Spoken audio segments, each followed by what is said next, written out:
안녕하세요. 방금 소개받은 남태순입니다. 저는 시교육청에서 우리 학생들의 생활지도를 처음 책임을 지고 업무를 맡고 있습니다. 벌써 재작년이네요. 재작년 9월 1일날 부임했기 때문에 1년 6개월 정도 됐습니다. 그리고 오늘 학교폭력 예방과 관련해서 이런 좋은 장을 마련해 주신 이찬기 부선발전연구원장님과 공대관 여러분과 또 여기 모이신 전문가 교수님 또 여러 어른들께 감사드립니다. 그리고 학교에 근무하시는 우리 선생님들도 많이 오셨는데 오늘 좋은 토론이 이루어져서 우리가 해결하지 못하는 몇 가지 점들이 아주 좋은 해답을 얻어서 갈 수 있는 그런 기회가 되기를 기대합니다. 그러면 제가 말씀드릴 자료는 3쪽에서부터 17쪽까지 있습니다. 그 자료를 보시면서 제가 준비한 자료와 함께 말씀을 드리겠습니다. 일단 서론은 유인물로 대체하고요. 학교폭력 및 자살 현황에서부터 우리가 추진상의 과제까지 말씀을 드리겠는데, 여기에 있는 자료들은 저희들이 그동안에는 학교에 여러 가지 문제가 있었어도 소경이 문고리 잡듯이 어떤 문제가 정확하게 있는지 알지 못했는데, 학교폭력이 전국적인 화두가 되면서 법으로 1년에 2번씩 반드시 전체 학교 학생들을 대상으로 해서 실태조사를 하도록 되었습니다. 그래서 작년 1월달과 작년 9월달에 1차와 2차 실태조사가 이루어졌는데, 지금 여기 말씀드린 자료는 주로 작년 9월달에 있었던 2차 실태조사 데이터를 근거로 한 것입니다. 무슨 얘기였고요? 먼저 그러면 우리 대전 지역의 학교폭력과 자살 실태는 전국과 비교해서 어떤 현황인지 말씀을 드리겠습니다. 우선 학생들이 학교에서 얼마나 피해를 입었느냐, 또 학교폭력 피해를 당했느냐 이렇게 물은 질문에 대해서 전국은 1차 조사 때 12.3%의 학생들이 피해를 입었다. 우리 대전은 13.2% 학생이 피해를 입었다 이렇게 얘기를 했고요. 이번 2차 조사 때를 보니까 이것이 8.5% 전국 평균이요. 그리고 대전은 8.9%로 약 4% 정도 감소를 했습니다. 천만 다행이라고 생각됩니다. 만약에 이 빨간 막대가 위로 올라갔더라면 저희가 굉장히 힘들었을 텐데 다행히 이렇게 낮아져서 앞으로 이 빨간 막대는 계속 낮아지기를 저희는 염원을 하는 거죠. 그리고 그걸 위해서 열심히 하고 있고요. 여기 이 그래프를 보고 우리가 알 수 있는 것은 뭔가 그동안에 온 나라가 떠들썩하게 학교폭력 예방을 위해서 노력을 했는데 어느 정도 효과는 있었구나. 근데 어떤 정책이 가장 효과가 있었느냐 이런 것들은 아직 저희들이 분석이 안 됐습니다. 여기 계신 전문가 교수님이나 이제 전문가들께서 앞으로 계속 연구를 해서 여러 가지 정책 중에서 이것이 상당히 효과가 있었다 이런 것들을 규명해 주신다면 저희는 더 그 좋은 효과를 내는 정책들을 학교 현장에 반영할 수 있을 거라고 생각이 되고요. 좀 한 가지 안타까운 거는 우리 대전이 앞에서 보시듯이 전국 평균보다는 조금씩 높다는 거예요. 학교 폭력도 조금 높고, 그래서 저희들이 많은 고민을 하고 있습니다. 그 다음에 유형별로 봤습니다. 유형별로 보니까 2차 조사에 나타난 유형을 보니까 뭐가 제일 많나요? 예, 역시 그렇습니다. 욕설과 협박이 제일 많습니다. 학생들의 학교폭력 유형 중에서 거의 모든 부분이 욕으로부터 시작됩니다. 욕으로부터 감정이 상하고 거기에서 폭행이 이루어지고 나머지 것들이 이제 속상하다 보면 친구들 몇이 어울려서 그 욕하는 아이를 어떻게 하게 되죠? 따돌림 놓게 되고, 이 언어 폭력으로부터 많은 폭력이 유발된다는 데서 우리가 언어를 순환시킬 필요성이 있다고 이렇게 말씀드리고요. 여기 지금 빨간 막대 있잖아요. 따돌림, 강제 심부름, 사이버 괴롭힘, 스토킹, 이런 것들은 왜 제가 빨간색으로 했냐면은 이런 것들은 정서적 폭력이라는 겁니다. 정서적 폭력. 사람 마음을 건드린 폭력이라는 거죠. 그러니까 이 정서적 폭력을 당한 학생은 학교에 있어도 괴롭지만 집에 가서도 여전히 아무 생각이 안 나는 거예요. 그 폭력이 계속 연상작용을 일으켜서 공부도 못하고 친구 관계도 원만하지 못하고 가족한테도 짜증을 내게 되고, 이런 정서적 폭력은 또 한 가지 특징이 뭐냐, 지속적으로 이루어진다는 거예요. 한번 폭행 같은 거는 그냥 주먹으로 한 대 때리면 말지만, 정서적 폭력은 오늘 하고 집에 가도 사이버로 또 하고 이렇게 끈이 안 끊어진다는 거예요. 학생들에게 너무나 괴로운 폭력 중에 하나다, 이렇게 말씀을 드릴 수 있고요. 그 다음에 발생 빈도를 봤어요. 발생 빈도를 보니까 매주 1회 이상 그리고 4개월 이상 지속된 폭력을 보니까 욕설과 협박이 역시 제일 많습니다. 그렇죠?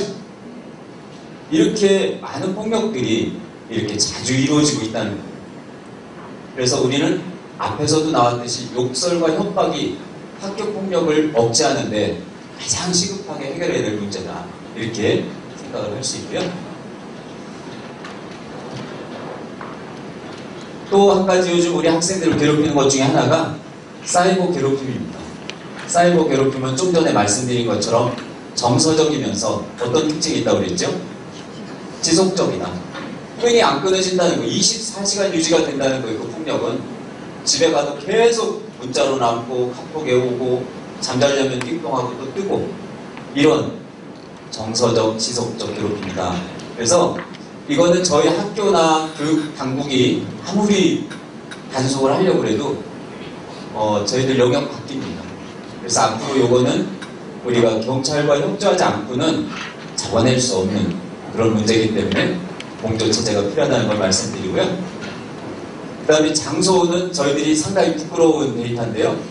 다 이거는 전문가님들과 같이 토론을 해서 좋은 해답을 얻어야 되는 거기 때문에 데이터에 나온 내용을 그대로 가지고 왔습니다. 아마 저 뒤에서 잘 안 보이실 텐데요. 이 빨간 막대가 굉장히 월등하죠? 빨간 막대는 보이시나요? 이게 어딜 것 같습니까? 밑에 글씨는 안 보이실 텐데, 예, 여기가 교실 안입니다. 교실 안. 학교 폭력을 입었다고 하는 학생들이 우리 대전에 12,000명 정도 됩니다. 요번에 응답한 학생은 한 13만 명 되는데, 13만 명이 응답을 해서 그 중에 나 학교 폭력을 당했느냐? 예, 당했습니다라고 응답한 학생이 12,000명 되는데, 그 중에 반 정도가 45.3%니까 반 정도가 어디서 당했냐 그럴 때 교실 안에서 당했냐. 굉장히 놀라운 수치입니다. 그리고 운동장, 화장실, 복도 이렇게 해가지고 결국 학교 안을 다 합치면은 몇 퍼센트냐면 61%. 학교 안이 학교 폭력의 주부대다, 이렇게 우리가 판단할 수 있는 거죠. 근데 학교 폭력은 일반 폭력과 다른 점이 뭐냐? 일반 폭력은 제가 만약에 밤에 단길 가다가 누구한테 맞았다고 하면 저는 그 가던 길을 어떻게 하겠죠? 다시 안 가겠죠. 돌아서 대로를 가든지 다른 길을 택해서 갈 수 있는데, 학교 폭력은 교실 안에서 맞았으면 교실을 피할 수 없다는 거예요. 내일 그 교실을 또 가야 된다는 거고요. 내가 단길에 맞았는데 저만 말 안 하면 제가 맞았는지 누구도 모르잖아요. 제 자존감은 저 혼자만 무너진 거지 다른 사람한테는 안 무너졌기 때문에 지킬 수가 있어요. 그런데 교실 안 코너에서 학급의 친구들이 다 보는 가운데 뺨을 맞았다. 그건 한두 대도 아니고 여러 대를 아무 저항도 못하고 맞았는데, 내일 그 교실을 들어가는 학생의 자존감은 땅바닥에 주저앉은 거죠. 이런 것이 학교 폭력의 특징입니다. 그래서 학교 폭력은 자존감을 완전히 무너뜨린다. 그리고 그 장소를 피할 수가 없다. 내일 또 그곳을 가야 된다 한다는 점에서 학교 폭력의 피해자는 다른 폭력의 피해자보다도 더 많은 치료가 필요하고 즉각적인 보호가 필요하다고 말씀을 드릴 수 있겠고요. 교실에서 이렇게 많은 비율이 일어나는데 그럼 전국하고 비교하면 어떠냐? 전국하고 1차 때 조사할 때는 전국하고 우리 대전이 비슷했습니다. 근데 2차 조사에 보니까 전국 평균이 41.7%가 됐는데 우리 대전이 조금 더 평균이 역시 높습니다. 그래서 저희들이 해결해야 될 과제고요. 더 걱정스러운 거는 1차 조사 때보다 전국이든 대전이든 비율이 상당히 높아졌죠. 그래서 왜 이렇게 높아졌을까? 저희도 여러 가지 다각적인 원인을 분석해 봤는데 뚜렷하게는 나오지 않지만, 저희들은 학생들이 일단 2차 조사 때 응답한 학생은 전체 학생의 26%밖에 안 됩니다. 근데 이제 1차 조사 때는 여기 학부모님들도 계실 텐데 뭘로 응답을 했냐면은 편지 봉투로 각 가정에 보내가지고 불편했기 때문에 학생들이 아마 응답률이 떨어졌을 거라고 생각하고요. 요번 조사 때는 9월 달에 이루어졌는데 온라인으로 이루어졌어요. 그래서 74%의 응답을 보였습니다. 그러니까 이제 응답자가 훨씬 많아진 거죠. 그래서 아마 그렇기도 할 거고, 그 다음에 그동안에 학교폭력에 대한 신고 의식이 굉장히 높아졌어요. 그동안에는 신고를 학생들이 못했어요. 무서워서, 보복이 두려워서. 그런데 워낙 국가적으로 지난 2012년에 대대적으로 언론이 홍보를 했고 신고하면 해결될 수 있다고 했고 전국적인 신고센터 117센터가 생기고 이런 사회적 인프라가 만들어지면서 학생과 학부모님들이 많은 용기를 냈습니다. 그래서 신고율이 굉장히 높아졌다. 이렇게도 또 얘기할 수 있습니다. 다각적인 이제 원인 분석은 제가 대강 분석을 한 것이고 이제 학자분들께서 많은 규명을 해주실 거라고 믿고요. 그 다음에 피해 시간대별로 봤습니다. 피해 시간대별로 보니까 역시 이것도 우리 학교 당국이 좀 부끄러운 게 여기 빨간 막대 제일 높은 거 이게 무슨 시간일까요? 쉬는 시간입니다. 전체 피해 응답자의 37.7%가 쉬는 시간에 폭력을 당했다. 그리고 여기 보면은 점심시간이 8.7%고요. 또 심지어 수업시간도 있습니다. 선생님 수업 열심히 하시는데 뒤통수 한 대 딱 때리는 거죠, 뒤에서. 선생님이 돌아보면 아무 일도 없었던 듯이 또 앉아있다가 선생님 또 필기를 하신다든지 또 다른 학생 지도를 하는 사이에 또 한 대 때리고 이런 것들이 무수히 일어날 수 있거든요. 이런 걸 다 합치면은 학교 안에서 학생들이 쉬는 시간, 수업 시간 이럴 때 일어나는 게 학교 폭력의 또 50%. 이걸 어떻게 우리가 낮출 거냐 하는 게 앞으로의 과제고요. 그래서 이제 저희가 내린 결론은 모든 학교 폭력의 시작이 학급, 교실이다. 교실이 앞으로 평화롭지 않고는 학교 폭력을 줄일 수가 없다. 교실에서 어떻게 학교 폭력을 줄일 거냐 하는 게 저희들의 최대 과제가 됐습니다. 그래서 이제 교실 안에 우리가 CCTV를 설치할 수 없어요. 인권 문제 때문에. 교실 안이나 복도 같은 데 설치할 수 없거든요. 아마 교실 안에 CCTV를 설치할 수 있다면 뭐 우리들이 많이 볼 수 있으니까 학교 폭력이 거의 사라질 거예요. 그런데 그러지 못하는 상황에서 어떻게 우리가 학생들의 학교 폭력을 없앨 수 있겠는가 하는 거 좋은 의견을 좀 부탁드리고요. 이제 외곽지대는 순찰을 강화한다든지 또 CCTV를 설치하는 것. 지금 학교에 평균 한 학교당 13대씩 CCTV가 설치되어 있습니다. 주로 외곽에. 그리고 학생들이 학교 폭력, 즉 싸움을 할 만한 으슥한 곳, 이런 취약 지역에 교당 13대씩 되어 있는데 아마 언론에 보신 것처럼 얼마 전에 대전에서 어떤 여고에서 교과서를 다 훔쳐갔어요. 교과서를 다 훔쳐갔는데 그때가 휴일이었는데요. 트럭을 대놓고 훔쳐갔어요.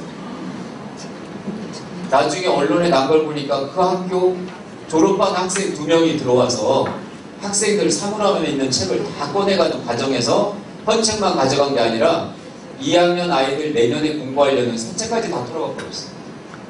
그리고서 그걸 내반 거를 몽땅 가져갔는데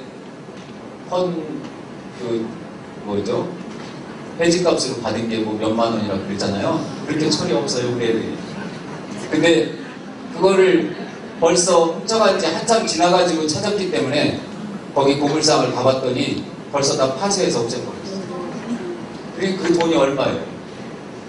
네, 이런 웃지 못할 일이 일어났는데 저희들이 그 현장을 가보니까 CCTV에 찍혔어요. 차도 찍히고 사람도 찍혔는데 판독을 못해요. 화소수가 낮아가지고. 저희들이 그동안에 CCTV 몇 대, 교당 몇 대 하고 적은 예산으로 막 설치를 하다 보니까 화소수가 낮은 걸 설치할 수밖에 없었거든요. 근데 사람을 식별하고 차 번호를 식별하려면 130만 화소 이상이어야 된대요. 근데 요거 한 대 설치하고 저장장치까지 하려면 돈이 한 1,000만 원 필요해요. 한 대 설치하는. 그럼 저희 대전에 학교가 한 300개 되거든요. 그럼 300개 1,000만 원씩 하려면 얼마예요? 30억인가요? 이 돈을 당장에 바꾸라고 그러는데 한 학교에 한 대 바꾸는데 30억 들어가니까 두 대 바꾸려면 60억 들고요. 천문학적인 돈이 들어가서 당장은 못 바꿀 거고요. 연차적으로 이제 바꿔야 되겠죠? 이렇게 되고요. 제가 지금 계속 말씀드리면서 고민이 뭐라고 그랬죠? 교실 안에 폭력을 어떻게 없앨 거냐. 그런데 쉬는 시간에 제일 많이 발생한다고 그랬고, 그걸 선생님들이 수업 시간 끝나면 중고등학교 다 다니셨으니까 알지만 다음 시간 수업 준비를 위해서 책을 들고 교무실로 나오시잖아요. 다음 교실 가셔야 되니까 아무리 선생님들이 발벗고 쫓아다니고 순찰을 해도 그 아이들 다 막을 수가 없어요. 그래서 저희들은 뭐에 기대를 앞으로 걸어야 될까라고 생각하냐. 동급생들 중에서 사람이 모이면 어디 가나 다 그런 사람이 있다고 하더라고요. 아무리 아이들이지만 아이들 중에도 믿고 의지할 만한 아이들이 있다는 거예요. 그런 아이들을 또래 중재자 역할을 잘 할 수 있도록 역량을 키워줘서 그 아이들이 학급의 폭력 분위기를 좀 잠재울 수 있도록, 싸우면 야 너네 그러지 마, 이러지 마봐, 또래 중재도 해주고 이런 쪽으로 가야만 우리가 교실 안에 폭력을 줄일 수 있지 않겠나, 그렇게 지금 방향을 잡고 있고요. 그 다음에 피해 학생들한테 물어봤어요. 너 피해를 당했다고 했을 경우 얼마나 힘들었느냐 물었더니 다 뭐 힘들다고 하죠. 그건 당연한 대답인데 45% 이상이 다 힘들었다. 많이 힘들었다는 거죠. 여기서 우리가 또 알 수 있는 점은, 우리가 지금 가해 학생들에 대한 교육은 법으로 정해져서 특별교육을 반드시 시키거든요. 분노 조절이라든지 대인관계 능력 이런 것들을 다 하지만 피해 학생에 대해서는 위클래스나 이런 데서 상담 조금 받고 사실은 더 깊은 치유를 못 해주는 상황이에요. 그러니까 앞으로는 가해 학생뿐만 아니라 이 깊은 원한을 가지고 있는, 분노가 지금 절절 끓는 우리 학생들을 치유할 수 있는 피해 학생 상담 치유기관도 만들어져야 되겠다 하는 시사점을 우리가 얻을 수 있고요. 그 다음에 피해 신고 현황을 한번 봤어요. 그랬더니 이 초등학교 학생들은 주로 가족한테 신고를 많이 하더라고요. 지금 이게 가족이거든요. 이 고학년으로 갈수록 이제 가족한테 덜 말하고요. 이 문제가 되는 건 지금 올라온 빨간 막대는 신고하지 않았다예요. 초등학생들은 그래도 보면은 얘기를 하고 신고하지 않는 게 20%인데 고등학생들은요 34.1%나 신고를 안 했다. 학교 폭력을 보거든요. 방관자인 거죠. 이렇게 하고 더 안타까운 거는 우리가 지난 1년 동안 그렇게 117센터를 홍보하고 117센터에다 신고하면은 다 도움을 받을 수 있다 이렇게 했음에도 불구하고 117센터에 신고했다는 게 전국적으로 1.5% 내외예요. 저희들이 여기서 이런 과제를 또 안게 됐어요. 신고에 대한 의식교육을 좀 강화해야 되겠다. 지금 머리가 클수록 학생들은 신고하면 고자질한다. 애가 치사하게 무슨 신고를 하냐. 이런 의식이 아직도 머릿속에 많이 남아있는 거죠. 이거를 저희들이 불식시켜줘야 되겠다 하는 거고요. 그 다음에 117에 대한 홍보가 지금 대대적으로 이루어졌지만 아직도 미흡하다. 그래서 117에 대한 홍보를 더 많이 해야 되겠다 그런 생각을 하게 됩니다. 요거 조금 문제가 있는데요. 가해 학생들에게 물어봤어요. 가해할 때 혼자 했냐 여럿이 했냐 이렇게 물어봤더니 죄송합니다. 여럿이 했다. 이런 응답이 초등학교, 중학교에서는 63%가 나왔고요. 고등학교에서는 54%가 나왔어요. 결국은 학교 안에 뭐가 존재한다는 거죠? 우리가 흔히 말하는 일진이 존재한다는 거예요. 여러 명이서. 떼거리 지어가지고 저항할 수 없는 상태에서 학생들을 괴롭히는 그런 일진의 존재가 있다는 걸 우리가 알 수 있는 거죠. 그래서 여기서도 우리가 이제 여러 가지 점을 시사받을 수 있고요. 그 다음에 가해 학생의 피해 학생에 대한 인식을 물어봤어요. 야, 가해 학생한테 피해 학생이 어땠을 것 같냐? 그랬더니 역시 우리 상식대로 한 70% 학생들은 힘들었겠죠. 이렇게 응답한 반면에 약 30% 학생들이 힘들지 않았을 거다. 별 생각 없었다. 당연한 일 아니냐. 맞을 짓 했으니까 때렸다. 이렇게 생각하는 학생이 30%나 된답니다. 이게 심각한 일이죠. 아까 원장님 경찰청에 어제 토론회 말씀하셨는데 저도 어제 그 자리에 갔었는데 거기에도 학생이 그런 얘기 하더라고요. 학교에서 보면 그런 피해 학생들은 맞을 짓을 합니다. 이렇게 남학생이 얘기하고 또 옆에 앉은 남학생이 동조를 하더라고요. 그랬더니 한 여학생이 그렇게 생각하는 건 잘못된 것 같습니다. 이렇게 반박을 해서 겨우 균형이 맞았어요. 그러니까 남학생들 중에는 맞은 애가 맞을 짓을 했다 이런 인식이 상당히 높은 거죠. 이런 인식을 갖고 있는 한 학교폭력은 사라지지 않는다. 그래서 이런 부분에 대한 우리들의 노력이 필요하다 이렇게 생각이 되고요. 즉 일진에 대한 지도 방법도 우리 선생님들이 일진에 대한 지도 방법을 많이 모르세요. 그리고 일진이 있냐고 여쭤보면 일진을 식별하는 거에 대해서 학교 다닐 때 교육을 안 받으셨고 그렇기 때문에 확실히 잘 모르세요. 그래서 저희 교육청에서도 열심히 연수는 하지만 이거 선생님들 머릿속에 쉽게 침투는 안 돼요. 그래서 앞으로 이제 일진 이해나 지도 방법에 대해서 연수를 계속 강화할 거고요. 또 학생들 아까 30% 학생들은 지금 피해 학생의 마음을 공감하지 않는 거잖아요. 그런 학생들에 대한 공감 이해 교육을 더 많이 학교에서 해야 되겠다 이렇게 생각을 할 수가 있겠습니다. 그 다음에 목격 후에 그러면 넌 어떻게 했냐 그랬더니 여기에도 또 문제가 나타나 있어요. 여기 보시는 것처럼 모른 척 했다가 30%. 이 학생들이 신고를 안 하고 외면했다는 거죠. 이런 학생들이 교실에 있는 한 학교폭력은 사라지지 않는다 볼 수 있고요. 그 다음에 이제 학교에서 폭력이 발생하면 다 학교에서 그걸 조치하기 위해서 학교폭력 대책 자치위원회가 열리는데 작년에 여기 보면 피해 학생 수가요. 해마다 거의 한 400명 밑에였거든요. 근데 작년 한 해 동안에 1370명으로 확 늘어났어요. 그 다음에 가해 학생 숫자도요. 해마다 한 400명 조금 넘는데 1300명 정도로 이것도 확 늘어났어요.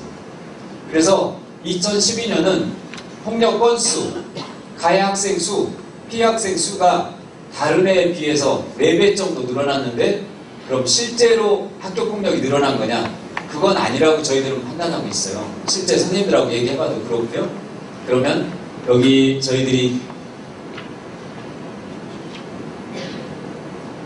왜 그러냐고 저희들은 판단하고 있냐면 좀 전에 말씀드린 것처럼 학교 폭력에 대한 학부모님들의 민감도 우리 애가 폭력을 당했네. 옛날에는 애마 네가 맞을 짓 했지. 그랬지만 지금은 학부모님들께서 학교에 바로 신고를 하시고 찾아오시고 얘 좀 조치해달라고 이렇게 하신다는 거죠.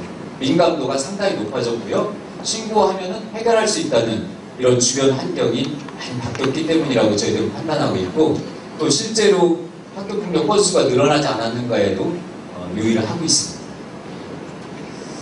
자, 그러면 여기까지 이제 학교폭력의 여러 실태에 대해서 설명을 드렸고요. 그 다음에 자살현황에 대해서 말씀드리겠습니다. 여기 지금 보시면은 최근 5년 동안 우리 교육청에서 여기 자살한 숫자를 봤어요. 5년 동안의 통계인데요. 가정불화가 제일 많아요. 가정불화. 염세, 비관, 우울증 그 여러 명이고요. 그 다음에 성적, 비관, 이성관계 이런 순이고요. 전국도 마찬가지인데 여기 이렇게 보시면은 학교폭력으로 인한 건 2009년에 딱 한 번 있었어요. 우리 대전에서. 그 외에는 학교폭력 때문에 자살하는 사건은 없었어요. 재작년 아마 기억하실 거예요. 우리 대전에 어느 모 여고에서 학생이 자살하고 연이어서 또 한 학생이 자살한 적이 있는데 그거는 나중에 경찰 수사 결과 학교폭력으로 인한 것은 아닌 것으로 판명이 났습니다. 근데 여학생들 간의 어떤 친소관계에 의해서 이루어진 것으로 판명이 났기 때문에 학교폭력으로 인한 거 아니다 이렇게 말씀드리고요. 이렇게 하다 보니까 결손가정 자녀들을 밀착 상담할 필요가 있게 됐어요. 전국적으로도 자살의 최고 많은 학생 자살의 가장 큰 원인은 뭐냐면 가정불화예요. 부모님이 가정을 깨거나 부모님이 늘 다투시거나 주병이 있으시거나 그래서 학생들이 집에서 견디지 못하는 게 가장 큰 원인이었어요. 그래서 이제 이런 학생들을 빨리 알아내도록 하기 위해서 작년에 전국적으로 정서행동 특성검사를 실시해가지고 미리 예방활동을 하고 있다는 거 말씀드리고요. 이제 학교폭력 예방 대책은 뭐 우리 교육청과 정부에서 실시하고 있는 게 100여 가지가 넘는데 그거 다 일일이 말씀드려도 귀에 잘 안 들어오실 거기 때문에 지금까지 나왔던 시사점을 중심으로 해서 우리 교육청에서 하고 있는 거 중요한 거 몇 가지만 말씀을 드리겠습니다. 제가 생각할 때도 앞으로 학교폭력을 없애기 위해서 제일 중요한 거는 당사자들의 의식이 바뀌는 거라고 생각해요. 학생, 학부모, 교원 다 바뀌어야 돼요. 여기 지금 가해 학생들 불러오면 거의 90% 이상이 장난했다고요. 장난했다. 나 그냥 장난하다 그런 거예요. 예사롭지 않게. 그 다음에 부모님은 오시면 애들 좀 싸우면서 하는 거 아니에요? 우리 어렸을 때 그 부모님들이 하던 얘기를 그대로. 근데 요즘 애들은 우리 클 때 애들이 아니거든요. 우리 클 때 애들은 이미 형제한테 다 단련돼가지고 그런 건 폭력이 아니었거든요. 지금 아이들은 하나둘밖에 없기 때문에 내성이 없어요. 어떤 외부의 행동을 해석할 수 있는 해석기가 하나도 없어요. 심지어는 제가 아이가 예뻐가지고 야 임마 이렇게만 해도 눈물이 주르륵 떨어지는 아이. 내성이 전혀 없는데 싸우면서 자라는 아이들이라고 말하는 거는 현상을 너무나 모르는 얘기다. 그래서 안 되고요. 또 선생님들도 이게 강해요. 이렇게 교실에서 데리고 가르치던 애들인데 좀 주먹다짐 했다고 그래서 당장 사실 피해다 가해다 가르기가 어려우시잖아요. 그러나 앞에 말한 것처럼 피해 학생의 가슴은 지금 용광 거예요. 분노가 끌어올라요. 어떻게 할 수가 없어요. 그런데 그걸 같은 학생이라고 같은 제자라고 인정하고 넘어갈 때 그 피해 학생은 멍든다. 그래서 그런 의식이 이렇게 앞으로 바뀌어야 된다. 사소한 괴롭힘도 폭력이기 때문에 남이 싫다는 건 절대 안 한다. 집에서도 가르칠 때 친구가 싫어하는 것도 절대 하지 마라. 이렇게 가르쳐야 되고 남을 배려하도록 가르쳐야 되고 이제 평화적인 학급 분위기를 어떻게 만들어 줄 거냐. 이게 제일 큰 과제라고 제가 누누이 말씀을 드렸는데 동급생들을 활용해서 역량 있는 동급생을 많이 길러주는 게 좋겠다. 이렇게 생각하고요. 그 다음에 요거는 이제 우리 학생들이 지금 뭐 하는 거냐면 여기서 이 매니페스토라고 그래서 선생님하고 학생들 간에 학급에서 우리 학급은 적어도 따뜻한 반을 만들기 위해서 이런 거를 약속하고 지키자. 이런 것들을 학생들한테 늘 상기시키면서 무슨 일 일어날 때마다 요거를 우리가 안 지켜서 이런 일이 일어난다. 이렇게 학급의 분위기를 평화로운 분위기로 만들어가는 그런 노력을 한다는 거예요. 이 학생은 이제 이 매니페스토에다가 한 사람씩 다 도장을 찍는 거예요. 책임을 지도록 하기 위해서. 이걸 교실에다 이렇게 걸어놓으면은 아마 그걸 볼 때마다 조금씩은 마음에 뭔가 일어나지 않겠는가 그런 기대를 할 거고요. 그 다음에 제가 하도 답답해서 평화벨이라고 제가 이름을 붙였는데 올해는 몇 개 시범학교에다가 평화벨을 한번 운영해 보려고 그래요. 평화벨이 뭐냐면 교실에서 폭력이 일어나는데 요즘 학교에 가면은 휴대폰은요 전부 수거해요.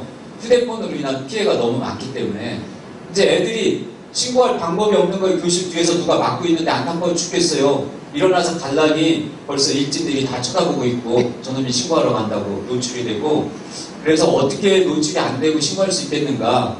그래서 저희들이 논의하다가 차관을 했는데 식당에 가면은 왜 이게 식탁에 뭐 신청할 때 띵동 누르잖아요. 이거를 아주 이제 신식으로 만들어서 주머니에다가 요만하게 아침에 등교하면 쫙 나눠주는 거예요. 학급에. 그 시간 얼마 안 걸리거든요. 주머니에다 이렇게 넣었다가 제 얻어맞네 안 되겠네. 그러면 자기 주머니에서 누르는 거예요. 그럼 교무실에 이제 띵동하게 하는데 이거를 하려고 보니까 가까운 데는 식당은 가까우니까 됐는데 저쪽 끝에 교실에서 교무실까지도 안 오는 거예요. 그러면 중계기를 달고 이 단말기를 만들고 이러려니까 한 학교에 1,300만 원이 들더라고요. 그래서 이번에 저희가 예산은 없고 그래서 교과부에서 무슨 특별한 사업 신청할 거 있으면 신청해라 그래서 줄지 안 줄지는 모르지만 5개 학교 한 거의 1억 원 가까이 신청을 했어요. 만약 주면은 5개 학교 이상에다가 시범을 해보고요. 효과가 있으면 내년에 우리 의원님 계시니까 예산 좀 많이 올려서 우리 폭력을 좀 줄였어요. 나중에 일단 토론회 하실 때 그게 효과가 있을지 저도 몰라요. 미지수예요. 우리 선생님, 담당 선생님이 집에 가서 회의를 하셨어요. 장학사님 회의를 하셨는데 이제 그 장학사님도 미지수니까 장학사님은 업무를 추진하는 분이고요. 그 사모님은 현직 고등학교 생활지도부장님이세요. 그리고 아이들 둘이 중학교를 다녀요. 가족회의를 열었답니다. 우리가 학교에다가 이런 거 해보려고 그러는데 어떻게 생각하냐? 그랬더니 대법 사모님께서 선생님들의 업무가 너무 과중하다. 누르기만 하면 나가야 되는데 뭐 어떡할 거냐? 반대. 애들은 둘이 쌍수를 들어서 환영한다. 아빠 그거 좋은 생각이야. 그거 아주 좋아. 이렇게 해서 우리는 추진하기로 했어요. 누구 위주로 해야 되죠? 아이들 위주로 해야 돼요. 아마 선생님들은 조금 업무 부담이 될 거라고 생각해요. 아주 현실. 예. 제가 이제 이렇게 쭉 있고요. 뭐 민주적이고 안전한 학교, 또 교육청에서 여러 가지 지원 대책 다 세웠어요. 그런데 지역사회와도 연계를 하고요. 이런 거는 언론을 통해서 많이 나오니까요. 이렇게 넘어가고, 또 자살 예방, 아까 자살 예방의 제일 큰 원인이 뭐라고 그랬죠? 가정 불화예요. 그리고 우울증 같은 정서 문제고. 그래서 그런 것들을 예방하기 위해서 이제 관리팀도 저희들이 만들고요. 그 다음에 우리 교육청에서 이런 행사들을 해요. 정사행동 검사를 해서 미리 선별해서 예방 지도를 하고요. 그 다음에 학생 상담 자원봉사자 여기 많이 와 계신데 정말 자진해서 1년 내내 학교에 다니시면서 학생들 집단 상담해 주시는 분들, 위기를 관리해 주시는 분들이 우리 교육청에 250분이나 되세요. 제가 이 자리를 빌어서 감사드리고요. 앞으로 여기 계신 분들께서도 많이 동참해 주실 것을 좀 부탁드리고요. 그 다음에 이분들께서 또 위기 학생 1대1로 결연을 맺어가지고 헬퍼제를 운영해요. 일주일에 한 번 이상씩 그 아이 꼭 만나가지고 어디가 됐든지 그 아이가 원하는 데 가서 상담을 해주세요. 이렇게 헌신적으로 상담을 해서 위기 관리를 해주고 계시고 위 프로젝트를 하고 있고 또 대학생들도 자원봉사 받아가지고 그런 학생들 관리를 해주고 있습니다. 이제 추진 효과로는 저희들이 이제 일단 응답률이 높아졌다니까 관심이 많아졌다고 보는 거고요. 그 다음에 피해 응답률도 감소됐으니까 이것도 어딘가에 효과가 있다고 보고, 그 다음에 학교폭력 예방교육이 효과가 있었느냐라는 데에 대해서 긍정적이다, 효과가 있었다 이렇게 대답한 게 90%가 넘었는데 우리 대전이 전국에서 6번째로 많은 응답을 해줬어요. 그래서 이런 것들도 효과를 봤다고 생각되고요. 그 다음에 유관기관도 의식이 많이 높아졌어요. 경찰청 같은 데서, 시청 같은 데서 많은 협조를 해주고 계시고요. 이제 마지막으로 제가 여기 계신 분들께 저희들이 해결하지 못하는 과제를 오늘 토론하면서 좋은 답을 주시면 정책에 반영할 걸 여기다 제시를 했는데요. 언어 순화 교육이 정말 힘들다. 아까 언어 폭력이 제일 세다고 그랬는데 이걸 학교에서 해보지만 뚜렷한 효과를 발견하기가 어렵습니다. 그리고 학교만의 힘으로 안 되고 우리 가정이 협조를 해야 되는데 여기에 대한 해안을 우리 토론자들께서 박정석 여러분께서 제시해 주시면 감사하겠고요. 그 다음에 사이버 괴롭힘은 우리 학교의 힘으로 할 수가 없는데 어떻게 하면 더 효과적일지 좀 알려주시고요. 그 다음에 교실 내 평화 분위기를 위해서 평화벨 같은 것까지 하지만 사실 자신이 없어요. 어떻게 해야 학급의 평화를 유지할 수 있을지 이렇게 하고요. 그 다음에 피해 학생 학부모 치유기관 필요하다는 거, 자살 예방이 가정 불화 같은 거는 선생님들이 상담하다가 절벽에 부딪히는 부분이에요. 어떻게 해결해 줄 수가 없기 때문에 이럴 때 사회적으로 어떻게 협력해서 해결해 줄 수 있는지 이러한 과제들에 대해서 오늘 좋은 토론과 답으로 가고자 합니다. 여기까지 제 말을 시간이 좀 오버돼서 죄송합니다. 감사합니다.